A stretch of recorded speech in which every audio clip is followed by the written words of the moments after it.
حضرت مسروق رضی اللہ تعالی عنہ سے روایت ہے کہ میں نے حضرت عائشہ رضی اللہ تعالی عنہا سے پوچھا، رسول اللہ صلی اللہ علیہ وسلم کو کون سا عمل زیادہ پسند تھا؟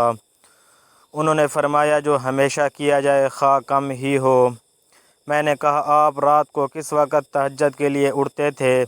انہوں نے فرمایا جب مرغ کی پہلی آواز سنتے۔ سنن نسائی حدیث نمبر 1617۔ حضرت عاصم بن حمید رضی اللہ تعالی عنہ بیان کرتے ہیں کہ میں نے حضرت عائشہ رضی اللہ تعالی عنہا سے پوچھا، نبی اکرم صلی اللہ علیہ وسلم کن الفاظ سے قیام اللیل کا افتتاح کیا کرتے تھے؟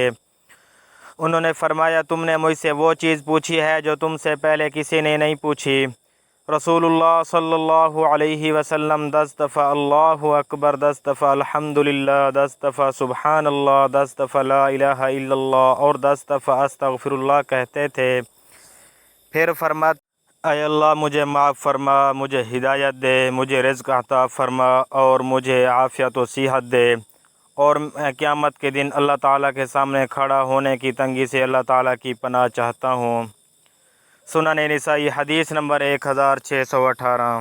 حضرت ربیعہ بن کعب اسلمی رضی اللہ تعالی عنہ سے روایت ہے، وہ بیان کرتے ہیں کہ میں نے نبی اکرم صلی اللہ علیہ وسلم کے حجرے کے قریب سوتا تھا۔